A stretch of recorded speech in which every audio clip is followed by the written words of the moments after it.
7 teori dalang G30 September.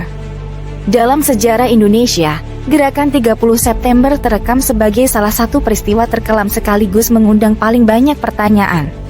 Satu pertanyaan yang tidak mudah dijawab yakni, apa yang menyebabkan terjadinya peristiwa G30 September dan siapa dalangnya? Narasi yang langsung beredar di masyarakat sesaat setelah meletusnya peristiwa G30 September adalah Partai Komunis Indonesia atau PKI sebagai dalang G30 September. Klaim itu terus dipelihara oleh pemerintah Orde Baru di bawah Presiden Soeharto. Meski dalang G30 September versi warisan pemerintahan Soeharto masih dipercaya banyak orang hingga kini, ada teori-teori lain yang dikemukakan oleh banyak peneliti dan sejarawan. Lantas, siapa dalang dari G30 September yang sebenarnya? Berikut ini 7 teori dalang G30 September. PKI sebagai dalang. G30 September PKI merupakan versi dalang yang pertama muncul setelah terjadinya gerakan 30 September 1965. G30 September merupakan operasi penculikan dan pembunuhan terhadap para perwira Tentara Nasional Indonesia Angkatan Darat atau TNI AD yang berlangsung pada malam pergantian 30 September ke 1 Oktober 1965.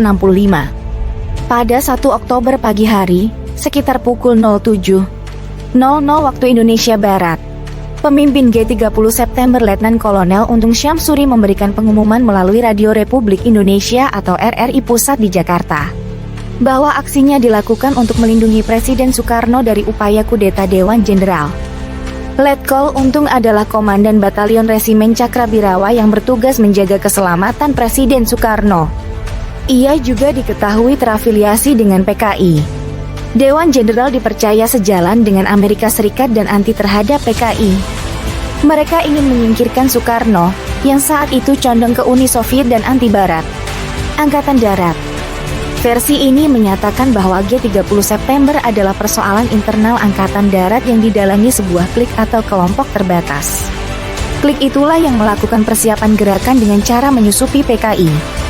Dua ilmuwan Cornell University, Benedict R. Anderson dan Ruthem Chvay dalam A Preliminary Analysis of the October 1, 1965 Cup in Indonesia 1971, menyatakan bahwa peristiwa G30 September merupakan puncak konflik internal di tubuh Angkatan Darat. Kedua penulis tersebut kemudian dicekal masuk Indonesia oleh rezim Orde Baru. Teori bahwa G30 September merupakan kudeta yang dimotori pihak Angkatan Darat juga dikemukakan oleh Harold Church, W.F. Wertheim, Wiman Jaja Kalitohoe, M.R. Siregar, dan Cohen Holtzapel. W.F. Wertheim, di samping mendukung teori ini, mengatakan bahwa Syam Kamaruzaman yang disebut sebagai Kepala Biro Khusus Sentral PKI sebenarnya adalah agen rangkap yang bekerja untuk DNID dan Angkatan Darat. CIA atau pemerintah Amerika Serikat. Peter Dale Scott dan Geoffrey Robinson merupakan tokoh yang mengemukakan bahwa Badan Intelijen Amerika Serikat, CIA, adalah dalang utama G30 September.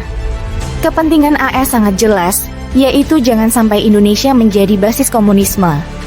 Pada 1960-an, AS mencemaskan teori domino, bahwa komunisme di Vietnam bisa menimbulkan efek domino ke Asia Tenggara, termasuk Indonesia.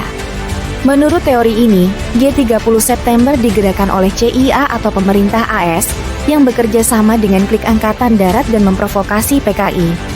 Tujuan akhirnya adalah menggulingkan PKI dan Presiden Soekarno, yang saat itu condong ke Uni Soviet dan anti Barat. Keterlibatan pemerintah AS, terutama CIA dalam G30 September juga pernah dijadikan pokok bahasan oleh David T. Johnson pada 1976 dalam artikel sepanjang 39 halaman. Presiden Soekarno dalam G30 September. Anthony Duckett dalam In the Spirit of the Red Banteng. The Devious dalam Soekarno and So-Called Untung Putsch dan John Hughes dalam The End of Soekarno, mengatakan bahwa Soekarno adalah dalang G30 September. Kepentingan Soekarno adalah melenyapkan oposisi sebagian perwira tinggi Angkatan Darat terhadap kepemimpinannya. PKI ikut terseret karena kedekatannya dengan Soekarno. Soeharto dalam G30 September. Pangkat Soeharto saat G30 September terjadi adalah Mayor Jenderal dan menjabat Panglima Komando Strategis Angkatan Darat, dalam kurung, Kostrat atau Pangkostrat. Jabatan itu membuat Soeharto dipandang sebagai jenderal terpenting yang dilewatkan oleh para pelaku G30 September karena memiliki pasukan yang dapat digunakan untuk melumpuhkan kudeta. Inggris Amerika Serikat. Greg Paul Grain, dalam buku The Genesis of Confrontation, Malaysia, Brunei and Indonesia, 1945 hingga 1965, percaya bahwa G30 September merupakan buah pertemuan kepentingan Inggris dan Amerika Serikat. Inggris berkeinginan agar sikap konfrontatif Soekarno terhadap Malaysia bisa diakhiri dengan penggulingan keku Amerika Serikataan. Sedangkan motif Amerika Serikat sangat jelas Amerika Serikat, yakni ingin Indonesia terbebas Amerika Serikat dari komunisme. S. Amerika Serikat Kia Wieringa. Dari International People Tribunal 1965 IPT 65. Pernah menjel Amerika Serikatkan keterlibatan Inggris dalam diskusi dan bedah buku Berk Amerika Serikat Genosida Indonesia Mekanika Pembunuhan M Amerika Serikat Sal 1965-1966 di kanal YouTube Komunit Amerika Serikat Bambo. Teori Chaos G30 September. Teori G30 September ini dikemukakan oleh John D. Legge, yang percaya bahwa tidak ada dalang atau pelaku tunggal G30 September. Tidak ada pula grand scenario, karena semuanya lebih didominasi oleh improvisasi lapangan. Soekarno juga pernah mengatakan dalam salah satu pidatonya bahwa tragedi G30 September disebabkan oleh unsur-unsur nekolim atau negara barat, pimpinan PKI yang keblinger, serta oknum-oknum TNI AD yang tidak benar.